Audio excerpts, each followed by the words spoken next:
నా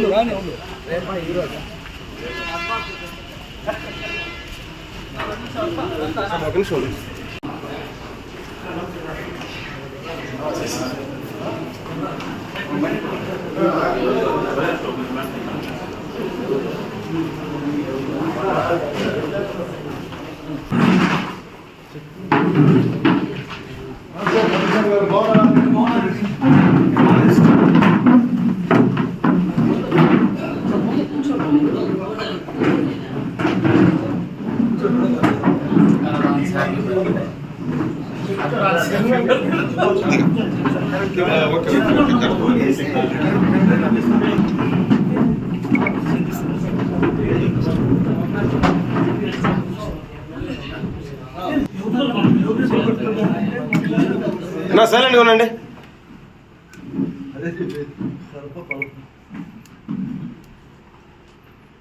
నీ మాట తప్ప ఎవరు మాట కూర్చోండి, దయచేసి కూర్చోండి, కూర్చోండి, ఇబ్బంది లేకుండా కూర్చోండి. సీను కూర్చోండి.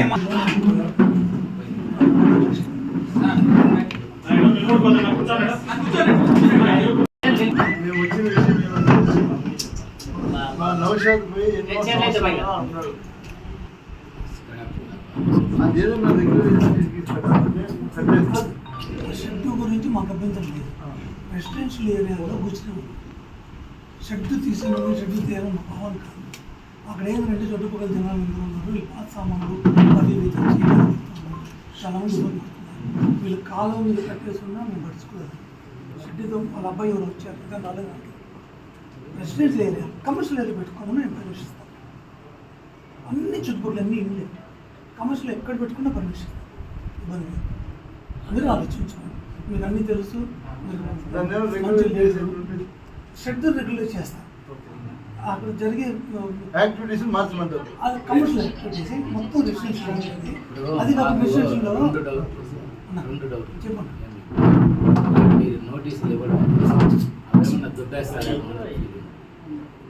వాళ్ళ అబ్బాయి వచ్చాడు క్లియర్గా చెప్పాను.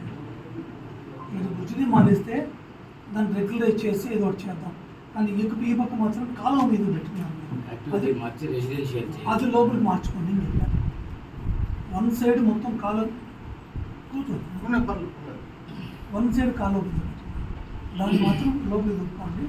మిగతా అంతా పెట్టుకోండి. రెస్ట్ యాక్టివిటీ మార్చండి. అది ఓకే.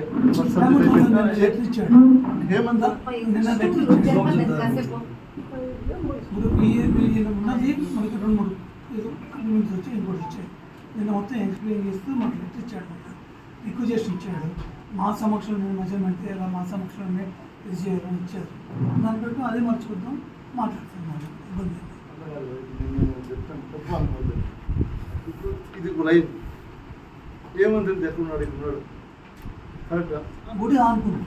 ఒక నిమిషం నేను ఎగ్జామ్ మిమ్మల్ని అడుగుతున్నా. ఆడికి లైన్లో ఏమి ఇబ్బంది స్పాట్లోకి వచ్చి ఇది ఏమంటుంది బిల్డింగ్ అనుకోండి. ఇది XYZ పక్కన బిల్డింగ్ ఉందా లేదా? ఈ పక్క ఉందా లేదా? ఆ పక్క ఏం లేదు.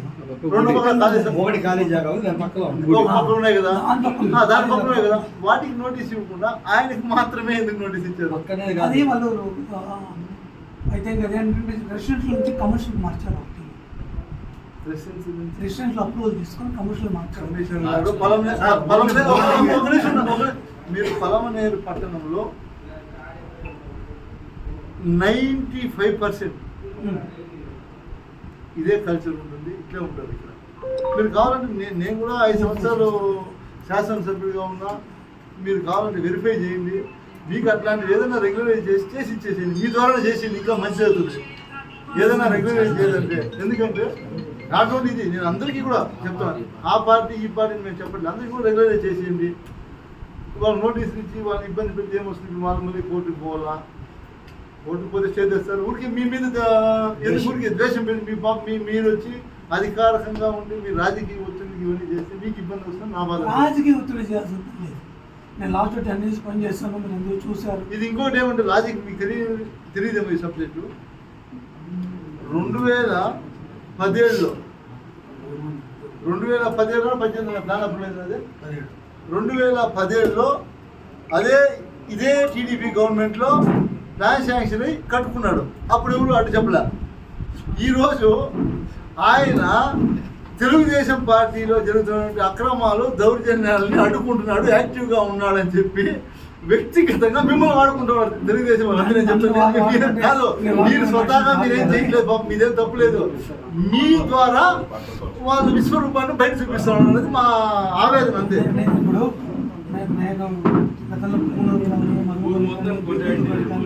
మళ్ళీ ఆట చేశారు. చెప్తాడు సార్ ఒక్క నిమిషం సార్. హేమంత్ కుమార్ రెడ్డి రెసిడెన్షియల్ నుంచి కమర్షియల్గా మార్చుకున్నాడు బిల్డింగ్. మీరు నోటీస్ ఏమి ఇవ్వాలి సార్? మీరు నోటీస్ ఏమి ఇవ్వాలి? అదే ఇచ్చాము. ఏమి ఇచ్చారు? డీవియేషన్ ఇచ్చారు కానీ డీవియేషన్ లో పక్కలో 3 feet ఈ పక్క ఆ పక్క 3 feet 2 feet లేదనేసి నోటీస్ ఇచ్చారు. నోటీస్ లో ఎక్కడ గానీ మీరు రెసిడెన్షియల్ నుంచి కమర్షియల్ గా మార్చుకోలేదని చెప్పారు. ఫస్ట్ నోటీస్ ఇచ్చారు, కొట్టాలని అట్లీస్ట్ సార్ మీరు మార్చుకోమండి. ఇప్పుడు రెసిడెన్షియల్ గా ఇచ్చారు, రెసిడెన్స్ గా ప్లాన్ అప్రూవల్ తీసుకున్నాడు, ఆయన కమర్షియల్ గా మార్చుకున్నాడు. మీరు నోటీస్ ఇచ్చి దానికి అమౌంట్ కట్టించుకోవద్దని కమర్షియల్ గా మార్చండి. అదే ఫస్ట్ మేము ఇస్తాం, వాళ్ళు రిక్వెస్ట్ చేయాలండి. మాది రెసిడెన్షియల్ కమర్షియల్ మీరు ఎన్నెళ్ళు కనుక్కుంటారు? 2017 నుంచి ఇప్పటి వరకు 26 10 సంవత్సరాల తర్వాత మీరు ఐడెంటిఫై చేస్తారా? ఇప్పుడు వచ్చింది ఒక పని చేయండి, అక్కడి నుంచి ఫస్ట్ బిల్డింగ్ నుంచి ఇవ్వండి, అక్కడి నుంచి వస్తే ఇచ్చిండి, అందరిది కొట్టండి, అందరిది ప్రతి ఒక్కరి యాక్షన్ తీసుకోండి. షెడ్ పెట్టినాడు, ఏమైనా పబ్లిక్ కొంచెం చెప్పారా? స్క్రాప్ ఎంతమంది ఇచ్చారు సార్ నోటీసు? ఇవ్వండి, ఎంతమంది ఇచ్చారు? పబ్లిక్ ఇచ్చింది నోటీస్ ఎంతమంది ఇచ్చారు చెప్పండి సార్. ఉద్యమం ఊరికే సార్, అతను ఏదో బిజినెస్ చేసుకుంటా ఉన్నాడు. ఇప్పుడు అక్కడ ఇబ్బంది ఉంది అంటే మార్చేదానికి టైం గా ఇవ్వండి, మార్చుకుంటాడు. ఇబ్బంది పెట్టిస్తాడు. స్క్రాప్ లో మార్చేదానికి వచ్చాడు సార్. 1 week స్క్రాప్ మార్చేదానికి అవుతుంది. 2 లోడ్లు 3 లోడ్లు స్క్రాప్ పెట్టుకుంటారు. ఇప్పుడు రాలేదు. 53 ఏళ్ళు వచ్చింది సార్. 53 ఏళ్ళు వచ్చింది సార్. మీ అబ్బాయి ఎవరు అప్పిస్తున్నారు సార్? ముందు పెట్టండి సార్, అబ్జెక్షన్ మేమే ఇచ్చేస్తాం రేపే. ఎవరు అబ్జెక్షన్ ఇచ్చింది?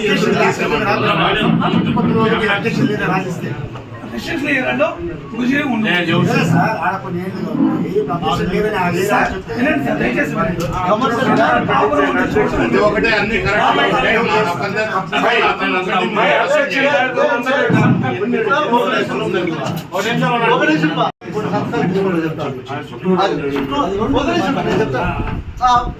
ఏదైతే వదలనా పబ్లికే వచ్చింటారు సార్, మాకేం అబ్జెక్షన్ లేదు చెప్పేది. పబ్లికే వచ్చినారు, అందరు సంతకాలు తీసుకొచ్చాడు ఇచ్చేసి పబ్లిక్ కూడా వచ్చినారు. ప్రతి 6 నెలలకి 22,400 ట్యాక్స్ కడతాము. ఇప్పుడు ఇన్ని సంవత్సరాల ట్యాక్స్ కట్టించుకుని ఈ రోజు ఆ గోడ పెరిగింది, ఈ మూల పెరిగింది అని ఇప్పుడు అడిగితే ట్యాక్స్ కట్టించుకోకుండా ప్రతి సంవత్సరం ట్యాక్స్ చేసి 6 నెలలకు ఒకసారి కడతాం. 22,000 5 ఫ్లోర్లు కడతా ఉన్నారు. సార్ మీకు చేతులు జోడించి రాజకీయంగా మాకి 1,00,000 ఉంటాయి. మేము తప్పు చేస్తే వాళ్ళు నిరూపించని, వాళ్ళు చేసిన తప్పులు ఏమంటే మేము నిరూపిస్తాం. కాబట్టి వ్యక్తిగతంగా దయచేసి మీ అధికారులు మా వాళ్ళ జోలికి రావద్దండి. దయచేసి మా వాళ్ళు ఆయన ఇల్లు కట్టుకోవాలి. ఆయన ఒకటే మీకు అందరికీ తెలియాల్సిన విషయం ఏమంటే రోడ్ వైడనింగ్ ఉండే స్థలంలో రోడ్ వైడనింగ్ ఉంది. మీరు చెక్ చేసుకోండి. ఏదైతే టౌన్ ప్లానింగ్ మీ దగ్గర ప్లానింగ్ ఉంది, ఆ ప్లానింగ్ అథారిటీ తెప్పించుకొని రోడ్ వైడనింగ్ ఉంది. ఆ రోడ్ వైడనింగ్లో షాపింగ్ కాంప్లెక్స్ కడతామన్నారు. ఆయన అబ్జెక్షన్ చేసినాడని చెప్పి హేమంత్ రెడ్డి అబ్జెక్షన్ చేసినాడని వ్యక్తిగత రోడ్ వైడనింగ్ ఏం లేదు దానికి మరి ఎందుకు కోర్టు మరి ఎందుకు కోర్టు స్టే ఇచ్చింది? అంటే మనం ఎవరికైనా కోర్టు ముందు ఫస్ట్ తెలుసుకోవడానికి మరి విషయాలను తెలుసుకోవడానికి కౌంటర్ అఫిడవిట్ ఫైల్ చేస్తారు. అట్లా అని చెప్పి వ్యక్తిగతంగా ఫైల్ చేయాలి కాబట్టి ఇస్తారు. అంటే ఇప్పుడు వ్యక్తిగతంగా పోవడం తప్పు కదా. నాగమంగళం నుంచి గంటాపూర్ వరకు ఇప్పుడు ఏం ముందే ఎవరెవరు వైలేషన్ ఉంది అందరితో డిమాండ్ చేయండి. మాది కూడా చేద్దాం. అదే చెప్తున్నారు కదా స్టేట్ హైవేస్ వాళ్ళు అడిగాము. మీరు ఇప్పుడు చెప్పారు కదా స్టేట్ హైవేస్ వాళ్ళు అది ఏమన్నారంటే, డాక్యుమెంటరీ ఇవ్వట్లా, ఓవరాల్ గా చెప్తున్నారు అంతే. ఓవరాల్ గా మనం కన్సిడర్ చేయకూడదు ఎప్పటికీ. వాళ్ళు చెప్పింది ఇప్పటికి ఇప్పుడు వైడింగ్ లేదు అని చెప్పారు. వైడింగ్ లేకపోతే 100 మీటర్ రోడ్ అనేది కన్ఫర్మ్ అయింది ప్రజాధనాన్ని మనం మనకి అవకాశం వచ్చినప్పుడు దుర్వినియోగం చేయకూడదు అనేది మా ఆలోచన. ప్రజాధనం కదా అది. రేపు కట్టేస్తారు, కట్టిన తర్వాత రోడ్డు వచ్చి కొట్టాలంటే మళ్ళీ కొట్టేస్తారు. అంటే డబ్బులు ప్రజలదే, పవర్ కొట్టేది మళ్ళీ నష్టం జరిగేది ప్రజలకే కదా. కాబట్టి మేము ఇంకా ప్రజలకు మంచి జరగాలని ఆలోచిస్తున్నాం తప్ప ఎక్కడ ప్రజలకు చెడ్డ జరగాలని ఆలోచించలేదు. అలాంటి ఆయనకి ఈయనకి ఇప్పుడు ఈయనకి ఎవరైతే యాక్టివ్గా ఉన్నారో వాళ్ళ మీద వాళ్ళు ఏమీ చేయలేక మీ చేతికి కత్తిచ్చి మీ మీద యుద్ధం చేయమంటారు వాళ్ళు. సార్ ఏమో చెప్తాను. సార్ నా వచ్చిన సబ్మిట్ సార్, నేను 20,000 పర్మిట్ తీసుకున్నాను, మీరు పర్మిషన్ ఇచ్చారు. నేను కట్టాను, గ్రౌండ్ ఫ్లోర్ ఫస్ట్ ఫ్లోర్ కట్టాను. మన మేడం గారు కూడాను 10 సార్లు ఇన్స్టిట్యూట్ చేశారు. మళ్ళీ ఇంజనీర్ వచ్చినాడు, విశ్రాంత్ ఇంజనీర్ వచ్చినారు, ఇచ్చేసి అన్నీ ఇతరులు అయిపోయింది. 21 జూలైలో పైన ఒక రూమ్ వేయాలంటే ప్లాన్ చేసినాను. అప్పుడు కూడా మేడం వచ్చి మీరు పర్మిట్ ఏమైనా వేస్తా ఉన్నారంటే అప్పటికప్పుడు పర్మిట్కి అప్లై చేసి 15,000 రూపాయలు డబ్బు కట్టి పర్మిట్ ఇస్తున్నారు. అది 21 జూలైలో. 21 నవంబర్లో గృహప్రవేశం చేసినాను. చేసిన తర్వాత మన వాళ్ళు రాకపోతే నేనే అప్లికేషన్ పెట్టి మాకు ట్యాక్స్ ఫిక్స్ చేయండి మన ఆఫీస్కి పెట్టినాను. ట్యాక్స్ ఫిక్స్ చేసినాను. అప్పుడు కూడా ఏం చేసినంటే ఇన్సూరెన్స్ ట్యాక్స్ అనేటప్పుడు పెనాల్టీ కూడా 3,000 రూపాయలు నాకు వేసినారు. అదే సార్ వేసినారు 3,000 రూపాయలు. ఆ రోజు నుంచి మీరు రికార్డ్స్ పరిశీలన చేయండి. నేను ఎందుకంటే యాజ్ ఏ ఎంప్లాయీగా రిటైర్డ్ 30 years ఒక నిమిషం సార్, నేను ఎంత సర్వీస్ చేసిన టీచర్లకి ఎంప్లాయీస్కి ఇచ్చేది మీకు తెలుసు. మీకు నేను చెప్పాను మొదట, నేను ఈ మరిగా వచ్చాను సార్, నేను ఫలానా అని చెప్పినాను. నేను ఎంత ఎవ్రీ ఇయర్ 30వ తేదీ లాస్ట్ డేట్ అంటే ఏప్రిల్లో నేను ఖచ్చితంగా ప్రతిసారి కట్టాను. 22 రూపాయలు ట్యాక్స్ కట్టాను. మీరు ఆ రోడ్లకు రండి ఒకసారి, ఆ రోడ్లకు రండి. ఆ రోడ్లకు నా ఇల్లు రోడ్లకు ఒక ఇంచి అడుగు వచ్చిందనంటే కూడాను నేను దాని బాధ్యత. మీరు సర్వే చేయండి, ఎన్ని ఇంట్లో రోడ్లకు వచ్చినాయి, ఎన్ని వెనకాలు ఉన్నాయి, ఎంత ఉన్నాయి చూడండి. అక్కడ వీళ్ళు నాకు అనవసరంగా ఇప్పుడు నేను ఎక్కడైనా ఒకవేళ పార్టీలు పాల్గొంటా ఉంటాం, చేస్తూ ఉంటాం, ఇది చేస్తానంటే మా మిస్సెస్ పెడితే ఉండే ఇంటికి మీరు నోటీస్ ఇచ్చినారు, మేము ఎక్స్ప్లెయిన్ ఇచ్చినాము. దయచేసి మీరు ఎందుకంటే కామన్ మేము అందరూ పడిపోయింది, అందరికీ ఇప్పుడు బజార్ విద్య కొట్టాలని చెప్పి నేను రిప్లై ఇచ్చారు ప్రకారం చూసుకొని సార్ మాది చిన్న విన్నపం సార్. మీరు వాళ్ళ ఇంట్లో కొట్టాలంటే మేము అబ్జెక్ట్ చేయము. మీరు ఆ లాస్ట్ నుంచి కొట్టుకోరంటే ఈ లాస్ట్ నుంచి కొట్టుకోరాలి. వీళ్ళదే కొడతామంటే మేము కొట్టని, ఇది మాత్రం గుర్తుపెట్టుకోండి. నేను ఒకటే పాలసీ, మీరు కొట్టండి, ఆ లాస్ట్ నుంచి కొట్టుకుంటారా నేను ఈ లాస్ట్ నుంచి మధ్యలో ఉంది వాళ్ళది, మధ్యలో కూడా కొట్టండి. మేము అడ్డు చెప్పము. మీరు మధ్యలో వచ్చి దీన్ని మాత్రం కొడతామంటే మాత్రం ఖచ్చితంగా అది జరిగే పని దెబ్బతీస్తారు. మా వీధిలో సార్ 4 పక్కల కాంపౌండ్ వదిలి వెహికల్స్ పార్కింగ్ అన్ని పెట్టుకోండి. నేను ఒకటే అందరూ రోడ్లో పెట్టుకోవడం వెహికల్స్, ఎందుకంటే ఇంటికి దేనికి పార్కింగ్ లేదు, మెట్లెక్కించి 2 వీలర్ వెహికల్ పెట్టుకోలేరు. నేను అవన్నీ కాకుండా మన వీలు ప్రకారం 4 పక్కల వదిలేసి ఇల్లు కట్టుకున్నాను. మరి తినేమన్నాను. నిన్న కూడా సార్ సర్వే వాళ్ళు వచ్చినారు. నాది 20కి 144 సైట్ సౌజన్య వచ్చిన్నారు.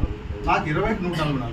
నేను కూడా 6 అడుగు వదిలే, వాళ్ళు పక్క సైట్ వాళ్ళు వచ్చేసారు. నాకుంటే 19.5 అడిగే, కానీ వాళ్ళు 20.5 అడుగుందని మనం నిన్న తీసుకొచ్చారు. ఎట్లా సార్ ఇదంతా నాకు అర్థమే అక్రమంగా వచ్చి మీరు మొత్తం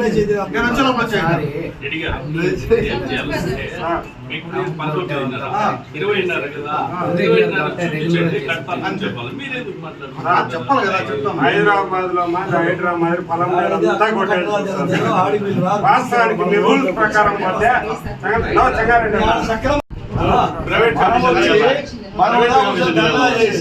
ఆ రోజు టీపీఓ గారిని కమిషనర్ గారిని పిలిస్తే వీళ్ళు రారు. నిజమైన ఎక్కడైతే ఉంటాయో అక్కడికి రారు. మీరు ఎవరైతే నిజంగా కట్టుకోరో వాళ్ళ దగ్గర పరిగెత్తారు. ఎక్కడెక్కడ వైలేషన్ అయిందో అన్నిటిపైన యాక్షన్ తీసుకోవాలి సార్. అప్పుడు అంతేగాని కేవలం పొగరెత్తుని టార్గెట్ చేస్తే మాత్రం ఖచ్చితంగా దీనిపైన ఉద్యమిస్తాం అంతే.